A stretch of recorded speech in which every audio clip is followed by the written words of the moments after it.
Derp throat. Derp throat. Derp throat. Derp throat. Derp throat. Derp throat. Hi, everyone. So we're going to do a little silly mockumentary based on some of the conversation I had with one of the Howard TV guys. And we thought it was kind of interesting and important to kind of get out there to you. But I didn't want to just read off the Q&A on our next show. So we decided to do it a little bit more fun and do it as a kind of deep throat mockumentary. Howard Stern On Demand and Howard TV started in January 2006. He had said while he was still in K-Rock that he was going to be doing something on Howard TV, and it was going to be really exciting and really fun for people to listen to. And it was like, $12.99 a month, which is almost exactly what you were paying for it on paying for Sirius. But I kind of feel that the expectation was to hear a little bit more or see a little bit more of the nudity and what was going on and, what was kind of outrageous about the show. And instead, basically what they got was just the interviews done as a live programming entity. That started in 2006, and it just kind of coincided with the 5-year contract that they had with SiriusXM at the time. All of the Howard TV guys, some of them who had worked with him at K-Rock, went over to In Demand, and they worked for In Demand and not for Howard per se. One of them agreed to do a little bit of a Q&A with me, although he didn't want to come on the air. We decided to kind of just take that and make it into something a little bit more fun and deep-throatish. And so I'm going to do the interview with our TV guy, and we'll see how it comes out. Talking about Howard Stern On Demand and Howard TV, who decided to end the relationship? Was it In Demand? Was it Howard? Or was it kind of a mutual agreement? Neither. Apparently, when the last contract was signed, Don Buchwald allowed the TV rights to go to Sirius after the Howard TV contract expired. So it kind of let it just dribble away. It wasn't canceled, so it was just they just let it fade out. To make it look like they weren't the bad guys, I suppose. Okay, so it was just allowed to expire, and that was the end of it, and nobody said anything about it. You're not accountable for any kind of hatchet job or firing. At the time, did anybody really know how many people subscribed to Howard TV at the time it expired? No. Only a handful of people, maybe 4 or 5, and we didn't know who they were, ever knew the actual numbers, including the higher-ups at In Demand. So, which is kind of curious to me because, you would think that those numbers would actually show how many people really gave a rat's ass about listening to or watching the In Demand shows. So it's always amazing to me that they never let those numbers out so that anybody would know that, anybody gave a rat's ass about what Howard was doing on TV. Believe me, we didn't want to know either. If we knew the numbers, it would probably depress us, or we would think we were getting fired any minute now. I suspect they were much lower than Howard would ever lead you to believe. I'm sure that's true. So who informed the staff that they were laid off? Were you guys told in a group, or was it individual? We found out on the air when Howard actually announced it, just like you did. And we were all agape. I can't imagine how that feels. So after working for In Demand for 6 years, and some of you, I know Matt Ganji and Scott DePace worked for an additional 12, 15 years. Did Howard ever address you guys? Was it individual or was it as a group? As a group. He said, well, you never know. You're around. Could be back in a month. Could be never. But you'll be around. No real goodbye. I mean, it was very, very cold. It was cold for even him.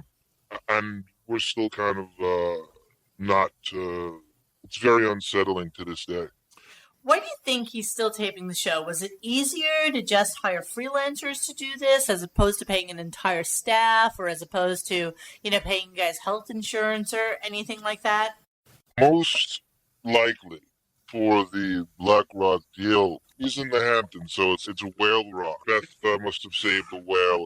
Most likely for the whale rock deal. We really don't know. They aren't telling us anything. We did the math. 1 day's pay for him, and I guess what he purported to be paid, he's pretty much admitted it, would be about $800,000. Could have kept the old school E and Howard TV's guys employed for at least a year. He wouldn't even do that little pittance. Did you guys get any sort of bonus based on the profitability of the in-demand show? Like, was your bonuses based on that? Occasionally, we got a little stipend, a little bonus from In Demand.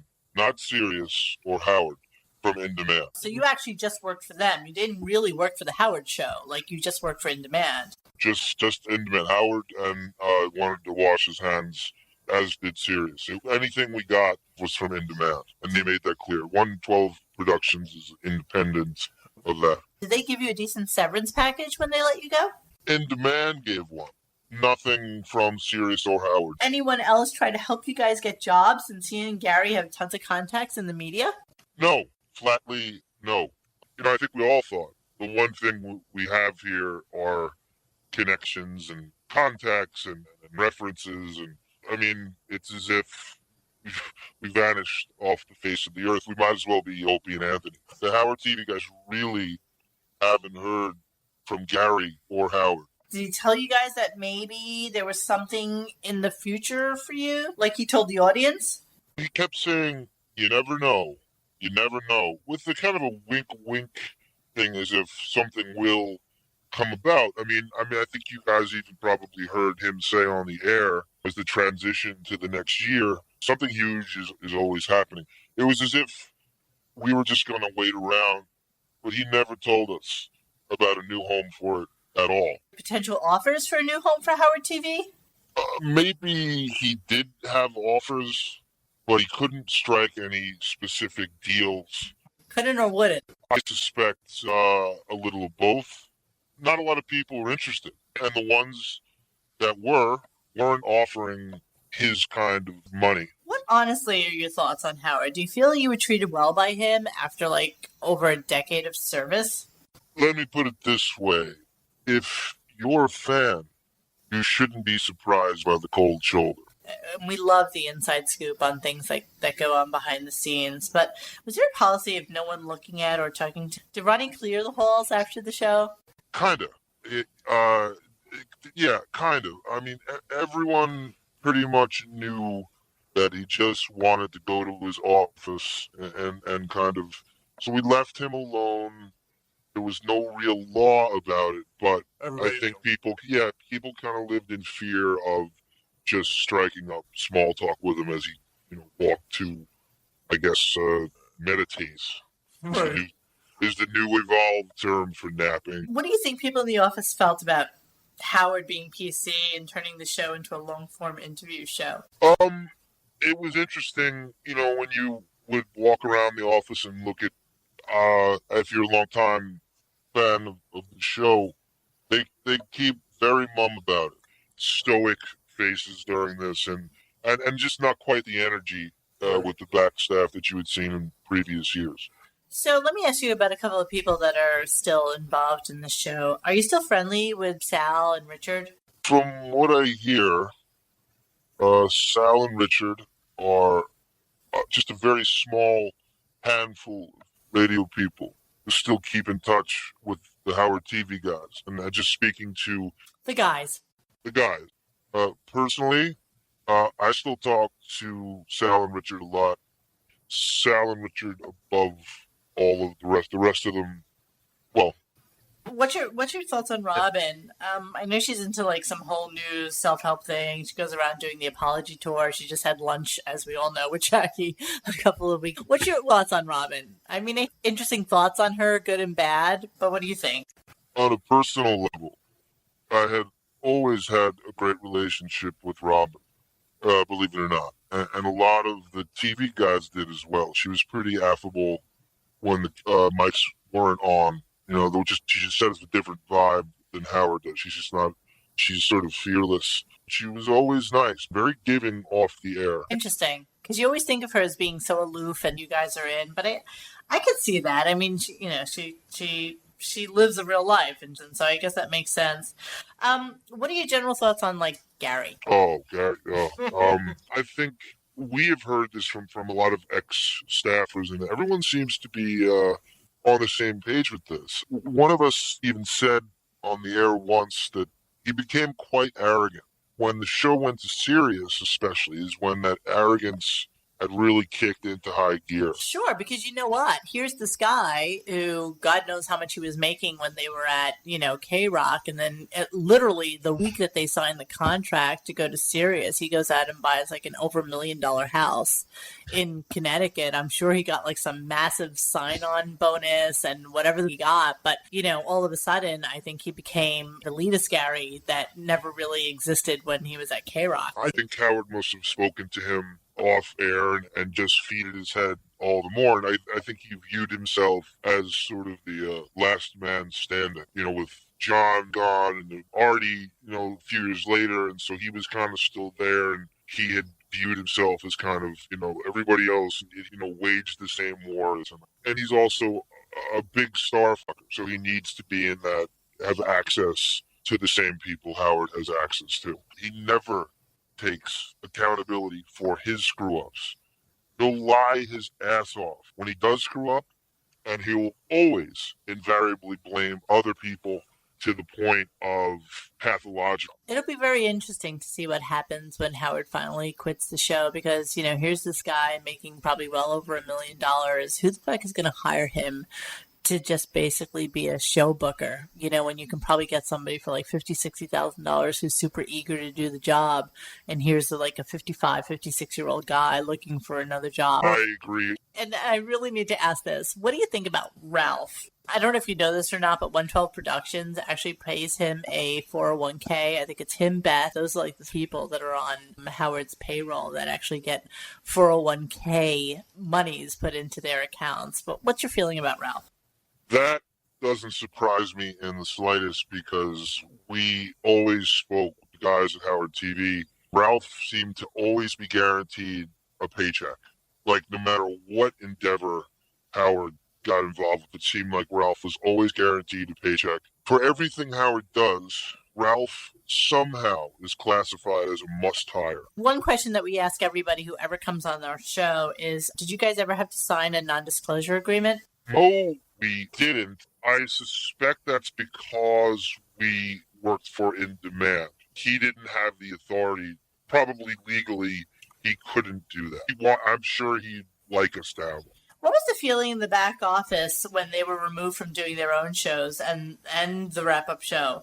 The stuff like back office radio. Yes, they had to do PR for the Stern show and for Howard, and we kind of feel like that all just went away all of a sudden. Well, that's all Marcy. From what I heard, it was put out that Howard is the star, not the back office people. Anything that gained any sort of popularity was going to get the axe. The mandate was put out, the memo. Howard is the star, no one else. So what are your thoughts on Marcy Turk? We had a whole show about that, with like getting things done and how we felt like it was like a little bit cultish and stuff like that. But what's your feelings on Marcy? Oh, I heard that show. Oh, you did?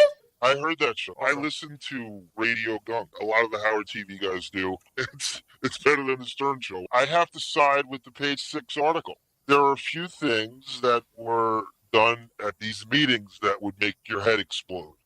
Let me just keep these cards close to my chest, but if you dig deep into her and that whole David Allen thing you guys were talking about, it's scary. It's miscavige, going clear, Scientology. I spoke to a person who exposes cults, writes books about them, and he said that David Allen reworded a lot of Scientology writing. So they're kind of melded together. I equate her as being the sort of puppet master. Really? Yes, without a doubt. There's no other way to view this if you saw these meetings. She yields way more control than most fans, even fans in the know, can ever imagine. From getting staff members suspended or fired to right down to taking away limited airtime. Why you hear certain staff members just disappear. Do you think that Howard and Fred hate each other, like Starting John has said on a couple of shows? Who knows with that Martian? Nah, I maybe not the best of friends, but no hate. I mean, you never know. He has the easiest job.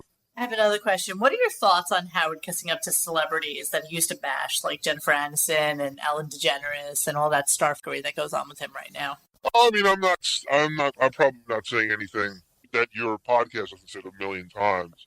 But I mean, I remember him back in the days bashing celebrities who were friends with other famous people just because they were all celebrities together. So it really kind of sucks to see he's that way now. And it's so disingenuous, and you just know there's no real friendship or kinship there other than just famous people. Yeah, and I kind of feel like that has now taken him well beyond associating with his fan base. Like he doesn't really have that association with the people that listen to him, the truck driver going across the country and that. He's just lost that guy. He's lost us all. I mean, he lost us as we were filming the show. I mean, we went along with the program. There's nothing to relate to him. I mean, not just now, but for decades, I don't think you could really relate to Howard's real life. I mean, nothing about him that's even remotely close to what the quote-unquote common man does on a regular basis.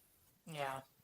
I mean, there was an edict given to the staff, right? I mean, that was one of the things we talked about, just to keep Howard happy. Keep Howard happy, period. That was it was written out in big, bold print. If he ripped on you on the air, brought you in the studio, you couldn't really turn it around on him. You might have you could have a million things to say back, throw in his face, and there are a million things you can throw in Howard's face. You couldn't use your artillery because it's keep Howard happy. So let me ask you something then. What was the Stern staff's real reaction to Howard doing AGT, and when they found out that he was going to do it straight and not kind of goof on it? They thought it was fun at first because I suspect he thought it was fun, so they think it's fun. And I think they thought that there'd be a chance that Gary's fat face would be on. And when they do those those promos and montages, and they thought that they would but eventually, yeah. But it changed. It definitely changed him and the show, and you could see the staff really kind of rolling their eyes at it. So talking about Howard being a Veal, we all know that they keep a lot of the fan negativity and hate off of the air, but do they actually really keep it from Howard? They try their best, but he has to know at this point, but I don't really think he cares. It's a money thing, and it's the people he surrounded himself with. He can always escape to something coming up, whether it's a huge vacation. I do have one or two questions about his, beautiful Beth O. There was that fabulous hour-long interview he did with her, and she brought the kittens in, and one of them, I guess, took a shit on the floor in Howard's studio, and she's like, oh my God, somebody come clean this up. The question really is she as bitchy to the Stern staff as it kind of looked? A few of us thought that came off really bad. What was the overall thoughts, though, on Beth? Did the guys like her? She was always nice around the studio. So, but who wouldn't be the way that infrastructure is set up? And of course, everybody was nice to her. So you only saw her in short bursts enough where everybody's nicey nice, I suspect. In long form, things would change. In terms of the Howard show itself, I'm serious. Did you guys ever know what the ratings are? Like how many listeners there were for the show? Any guesses at that? We were on the TV side, so we were never given any numbers on the radio side. Nobody seems to know those numbers, and I think Howard show is probably the least. They have the most to lose. Right.